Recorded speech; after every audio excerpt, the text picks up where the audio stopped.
visi kita. Dan sepertinya Sintayong juga memakai istilah itu. Dia ogah coba-coba untuk memilih pemain yang akan main di FIFA Matchday melawan Burundi. Saya akan ceritakan video ini.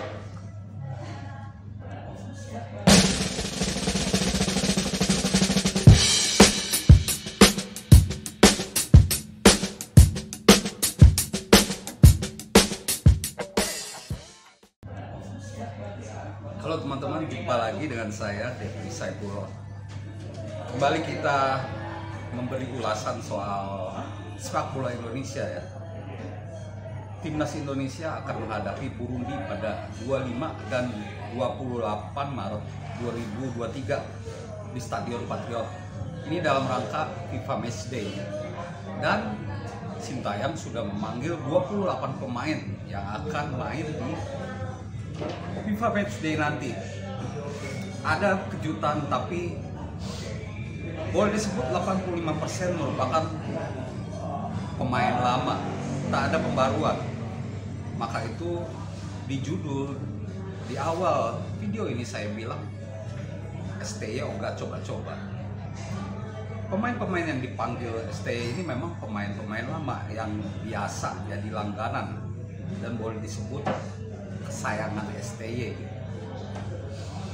STY tidak mau melakukan eksperimen, padahal menurut pandangan saya ada beberapa pemain yang mengalami penurunan performa. Contohnya Nadeo, Witan, atau Egy Maulana Fikri mengalami penurunan performa. Kalau dulu-dulu bolehlah mereka ada di level bagus, tapi saat ini mereka kurang bagus. Ada beberapa pemain yang seperti saya sebutkan sebelumnya cukup menonjol di sepak bola Indonesia di klub mereka. Saya sebutkan bahwa pemain PSM diantaranya ya, gelandang seperti Muhammad Arfan atau Akbar Tanjung, tapi tidak dipanggil. STY hanya bereksperimen dengan Yance Sayuri dan Rico Simanjuntak. Ini dua pemain ini saya setuju memang harus dipanggil ya ke Timnas Indonesia, seperti yang saya prediksi di video sebelumnya bahwa Yance Sayuri bisa dipanggil, dan memang STY hanya melirik pemain ini, padahal ada beberapa pemain bagus juga yang harusnya dipanggil. Tapi seperti yang saya bilang bahwa dia ogah eksperimen. Memang di sepak bola dunia bahwa seorang pelatih itu macam-macam karakternya. Ada pelatih yang mau ambil resiko untuk merotasi pemain, ada pelatih yang memang percaya kepada pemain bagus. Pemain lama yang sudah dipakainya sejak lama, mungkin udah tahu kualitasnya atau tidak mau lagi memulai dari awal. Kalau pemain baru kan harus memulai dari awal bagaimana filosofi bermainnya. STY mungkin seperti itu. Tapi kalau saya ulas di sepak bola dunia, contohnya pelatih Brazil Tite sebelum Piala Dunia 2022, dia sempat tidak memanggil Gabriel Jesus di skuad dia, di skuad Brazil saat akan melakukan uji coba pada Oktober lalu gitu ya. Ini memunculkan keheranan, padahal Gabriel Jesus sedang bagus-bagusnya dengan Arsenal. Tapi ada maksud tersendiri dari Tite melakukan itu, karena dia ingin pemain itu terpacu menjadi lebih baik lagi. Dan pada akhirnya Gabriel Jesus dipanggil ke timnas Brazil di Piala Dunia 2022 walaupun dia cedera. Nah inilah mengapa saya pikir STY juga harus melakukan promosi dan degradasi dalam skuad timnas Indonesia. Maksudnya begini, kalau pemain sedang menurun tapi terus dipakai juga, itu tidak akan memotivasi pemain tersebut untuk memperbaiki diri mereka. Contohnya Witan atau Egy Maulana, bolehlah mereka juga pengen main bagus di Persija ya, belum klop gitu. Tapi harus ada istilahnya sanksi lah. Kalau main buruk, nggak main dulu di timnas Indonesia. Nah, jadi semacam pemancing. Kalau mereka main bagus, akan panggil lagi dengan timnas Indonesia. Jadi harusnya ada promosi dan degradasi di timnas Indonesia sehingga pemain-pemain yang ada di Indonesia ini juga bersaing mengeluarkan permainan terbaik untuk bisa masuk timnas. Kalau sekarang yang bagus-bagus cuma juga STI percaya dengan pemain lama saja. Ya ini kekurangannya. Tapi saya bisa maklumi, memang ada karakter pelatih dunia yang memang seperti itu. Contohnya ya Gareth Southgate yang dikritik habis-habisan, jangan memanggil back MU, tapi dia tetap memanggilnya. Dan ternyata memang tampil bagus di Piala Dunia. Walaupun back MU tidak tampil bagus di klubnya sendiri, tapi dia tetap percaya dengan back MU itu yang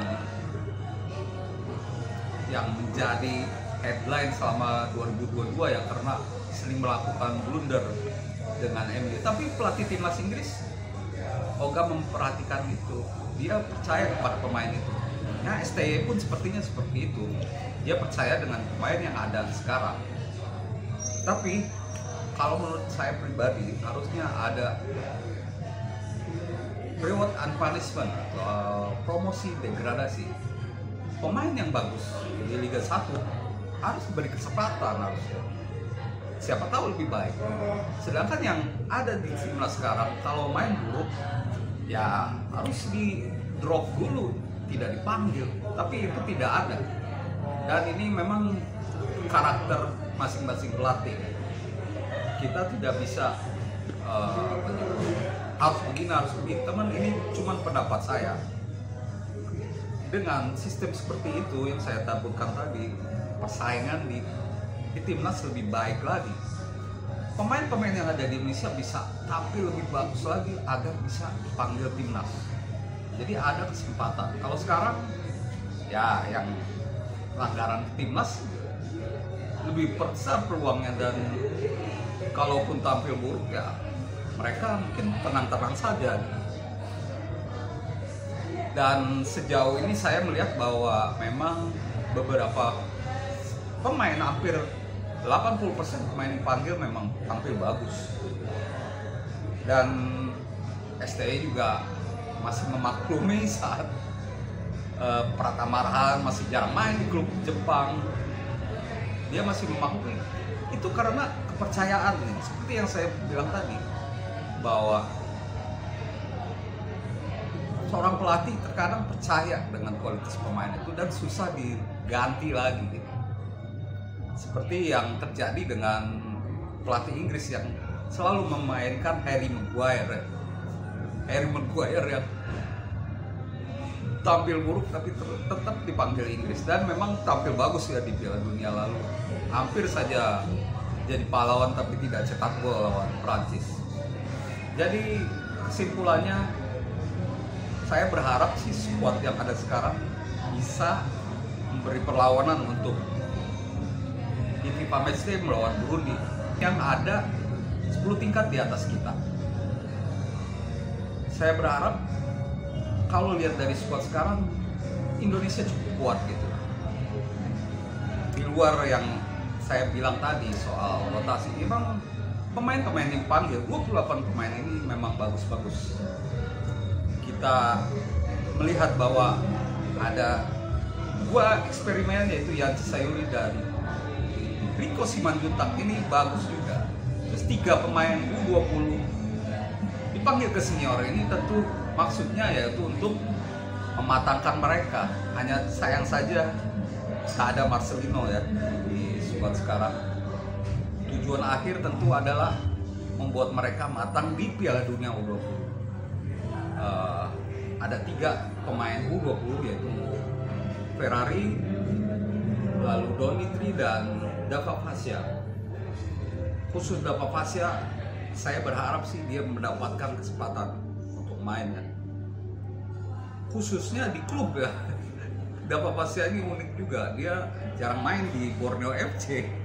Tidak main sama sekali di Liga 1, tapi penampilannya bagus di Piala Asia U20. Dia hanya kebobolan 2 kali. Dia melakukan penyelamatan beberapa kali untuk timnas. Nah, STY melihat potensi itu. Seperti yang saya bilang, Dava Fascia bagus. Dan saya berharap dia mendapatkan kesempatan main di FIFA Matchday, dan juga Borneo FC harus memainkan dia di sisa musim yang sebentar lagi sih habis ya. Mungkin musim depan kalau masih di Borneo FC dia harus lebih main lagi, lebih banyak main sebagai kiper utama karena dia membuktikan di timnas. Jadi dengan kesimpulannya saya pikir 28 pemain adalah pemain-pemain bagus. Ada Sepak Nama, ada Jordi Amat. Sayang sekali ya Sandy Walsh tidak main. Selebihnya pemain-pemain lama. Dan kembali saya menyayangkan beberapa pemain bagus tidak diberi kesempatan. Tapi mungkin kedepannya mudah-mudahan itu tidak terjadi ya, FIFA Matchday berikutnya atau persiapan berikutnya mungkin ada pertimbangan lagi dari ST. Karena kalau pemain yang kurang bagus sebaiknya diberi sanksi, bukan sanksi ya, mereka harus diberi diturunkan, tidak dipanggil, biar semangat lagi untuk main lebih bagus.